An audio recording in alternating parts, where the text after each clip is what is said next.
Before we jump into this 2's guide breakdown, I just want to give a huge shout out to Squad OV for sponsoring this series. It's been really awesome. I've actually been using Squad to pull some of the clips as well and record them. Essentially, Squad OV records all your gameplay. You can see all my 1800 rogue games there too.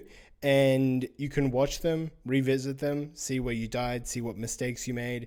And I think the best part of it is it's completely flawless. You just essentially, well, like seamless. You install the add-on, you download the web app, or sorry, it's kind of like similar to web app, or essentially an application on your computer, and then you never have to think about it again once you set it up. Even if you don't really feel like reviewing all your games or any of that stuff, you don't have to think about it, and then you can come back weeks later, months later. It breaks them down by your alts, all this kind of good stuff. So something really awesome. As you can see, last video I had way more data. They're doing a bit of a migration right now, but it also captures stuff from League and other games as well. All right, guys, hope you enjoyed the guide. Take it easy. Peace out. Hey everyone, how's it going? Welcome to the Hunter kind of section in 2's. A lot of different comps hunters can play. I'm going to give a short rundown of it all, but before I jump into that, pretty much just want to shout out the great people who keep supporting the channel. It really helps. So if you can subscribe, comment, like, it shoots us up in the algorithm. And if you're looking for more in-depth, VOD reviews, coaching, check out the description. We have a Discord where we do, occasional things where you can kind of ask questions and all this kind of good stuff. But also there's a Patreon too if you're looking for more 1v1 coaching. So this is a clip we had earlier in the season, I think on the first day, roughly first or second day. So this is pre the buff that came into BM Hunters. So I will flag that. However, kind of similar play style that you'd be trying to adopt. We're going to go over 2 games where we win and then 1 game where we lose, and just talk about what the main differences are and why we would lose into certain comps, why we beat certain comps. So generally against a hunter, I'm really looking to try and get on top of them as much as possible. And I want to be essentially trading cooldowns every time that they get a trap. Here I used a banner. So that's my first one. If you are using banner, you ideally don't want to try and reflect them. I don't actually think I had a reflect at this stage, but because they sort of got something off the trap, even though it's half, I'm still saying a D stance. It's essentially still their go, right?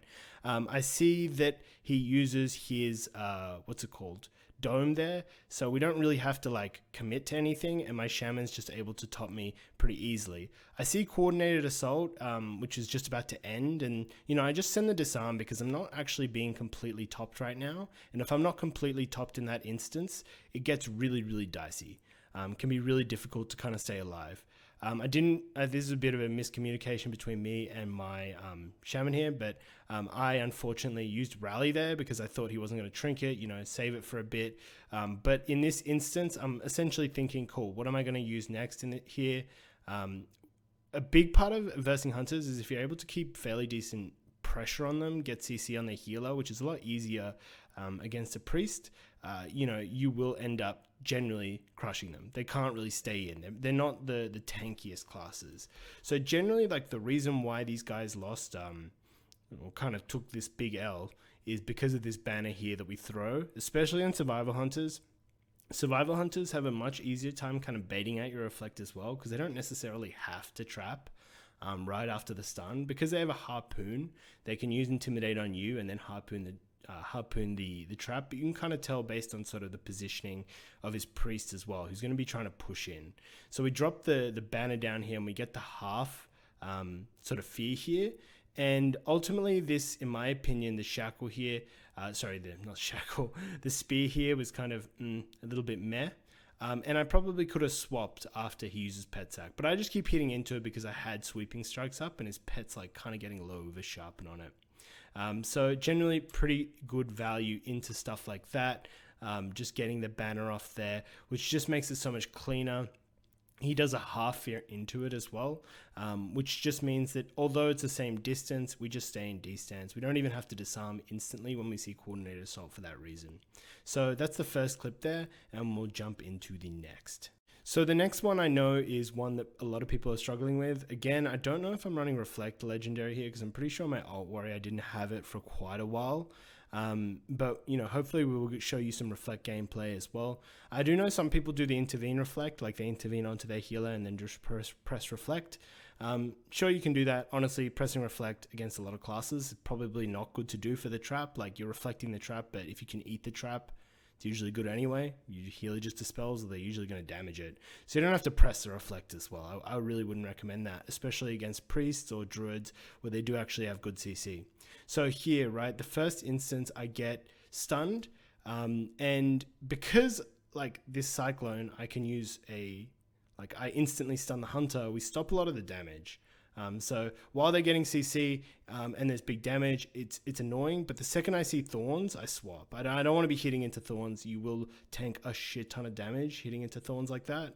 And ultimately, it's one of the reasons why BM Hunter is hard for warriors. BM Hunter R Druid in particular, because you're kind of just taking all this persistent damage that your healer has to try and heal through. Here, I'm still pushing in. I don't want to kind of run away, because you can't really run away from BM, and you do let them set up their trap too well. I throw down the spear here, and he gets his trap grounded, which is awesome. He gets the parry, the feign death off, but we get the piercing howl. Really, really important to try and reapply, or at least you save some of your piercing howls for the... Okay, I am playing Reflect Legendary. So Reflect that Cyclone. I'm wrong. I thought it actually wasn't. But yeah, Reflect Legendary, especially into R Druid Hunter, is really good, because if you can't get the trap, and sometimes you can't because you're stunned, they cover you.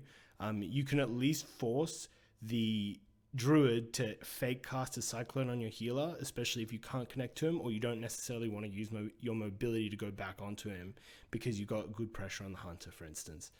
So really, really important to try and equip the Reflect Legendary there. It just gives your Shaman some more time, because if the Druid fake casts, and Druids usually will after the first time they get Cycloned, and you Spell Reflect, he still has to break the Spell Reflect off, and then, your Shaman can ground, kick, all this kind of good stuff.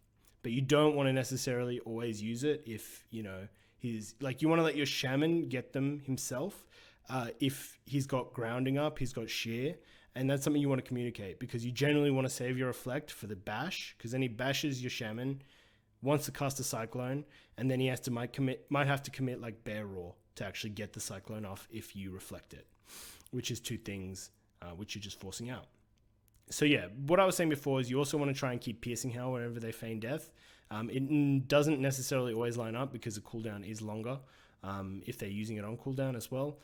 But as you can see, we do get some pressure here. He uses feign death, and he's going to get the trap down here. And what I do instantly, and this is really, really important, is that if your Shaman, and my Shaman actually trinketed, even though, I said I was fine, but we are winning, so it's not necessarily the worst thing, probably not the best thing as well.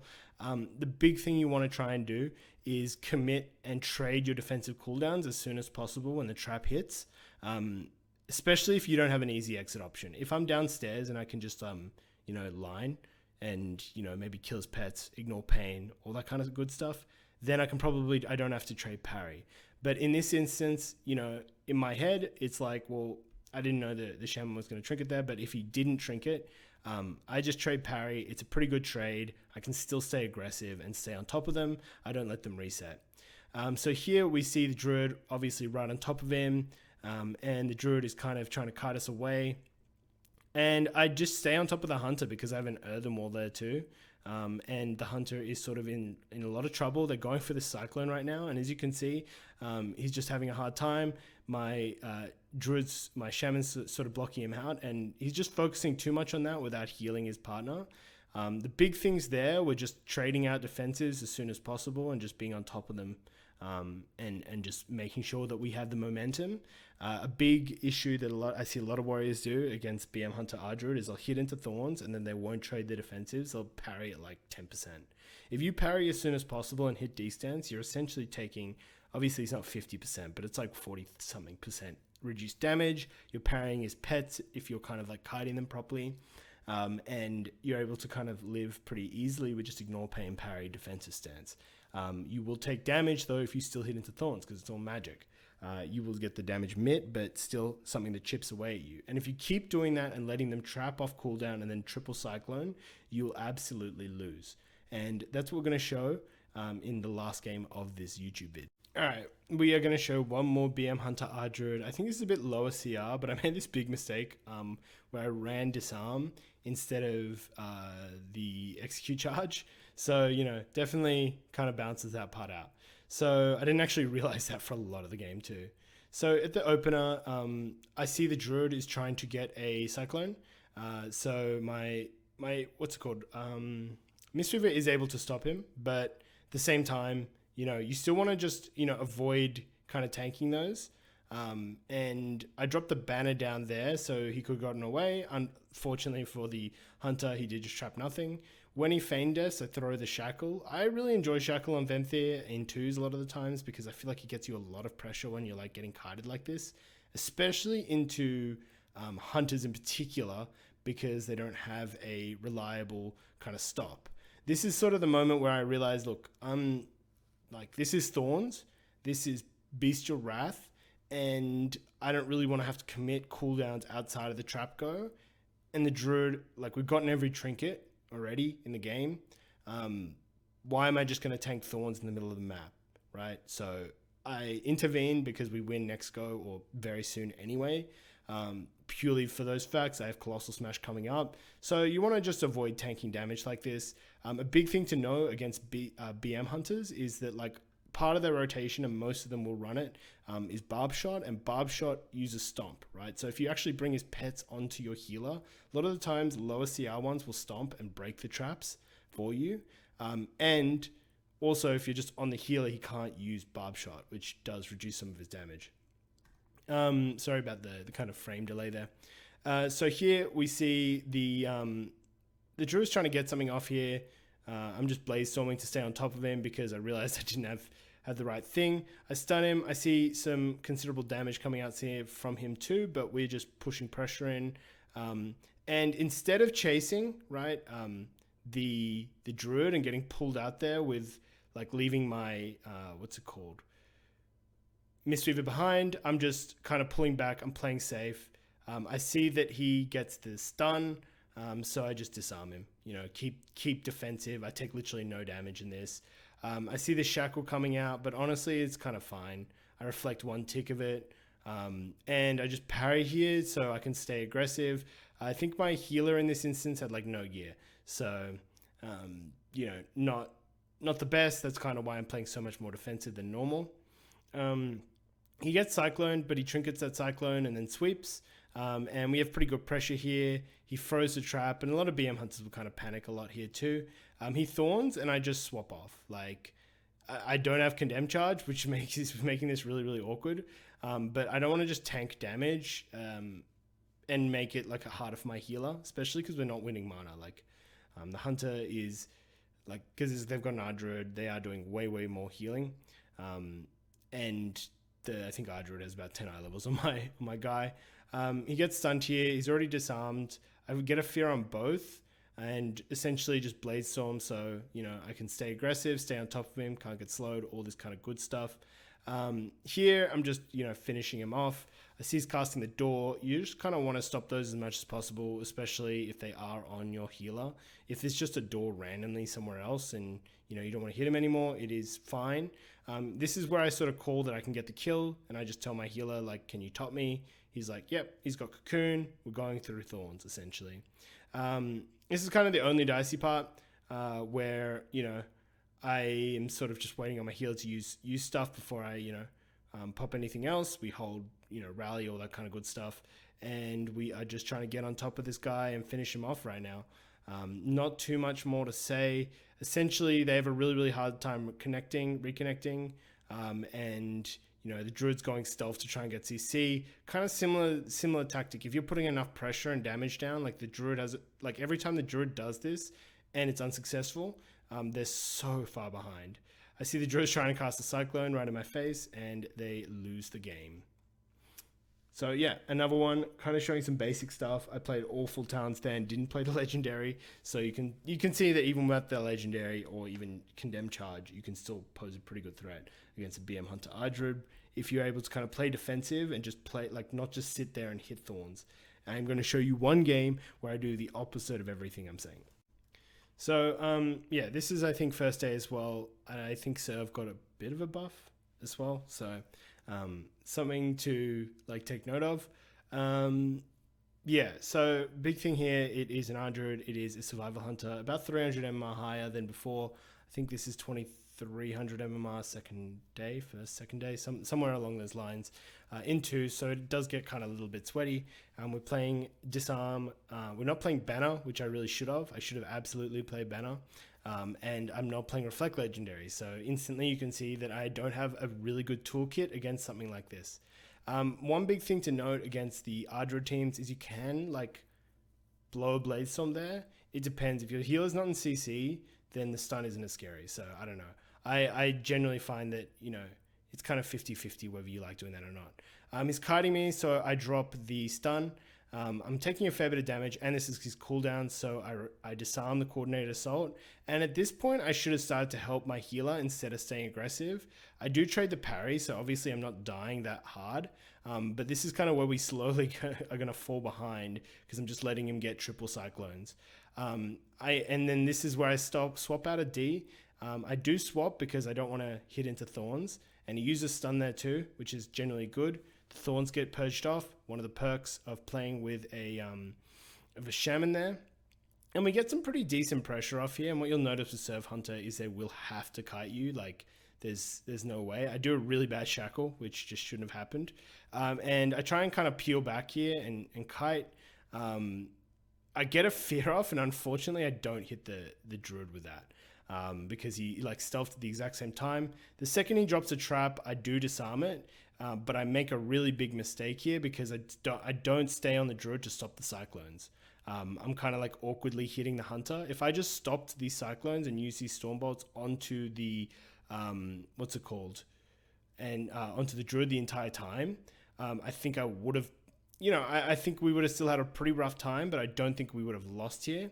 I'm just kind of like trying to line here, but it's not really good. I don't have Reflect Legendary. There's nothing for me to really bait out. And I had Rallying Cry as well. So a lot of big mistakes there from me where I could have just easily like closed that or essentially put up a much better fight, and we could have just slowly played for mana.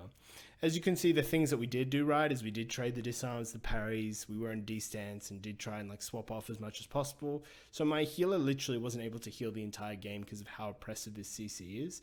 But the reason why that CC is oppressive is because I didn't commit Storm Bolts, I didn't commit kicks or stops to these Cyclones, which essentially just kept my healer stuck in the middle, getting cycloned into traps, into Cyclones, into traps, into bash, you know, all this kind of good stuff. And even if the Hunter is doing 1k DPS, you lose in that instance. It's just not good play by me. I had buttons there. I should have played Banner instead of you know, probably Mortal Strike, Sharpen, because we kind of this team anyway. So yeah, a whole bunch of mistakes there, but you can kind of see from my logic what to fix up. This is a really, really good team, you know, literally players that are 10 times better than me. So you can kind of see, look, if these are the mistakes I can point out, I'm sure you can kind of look at your own gameplay and find something similar. I hope you guys enjoyed this Hunter guide. I know a lot of you guys are struggling against Hunters. I will try and post more and more clips. I'm going to play a whole bunch this weekend, maybe stream some of them, so check those out as well. And let me know how you kind of feel about the content and how you're enjoying these guides. Big shout out again to Squad OV sponsoring these videos. Check out the description for all the other good stuff, and I will catch you tomorrow. All right, peace out, guys. See you later.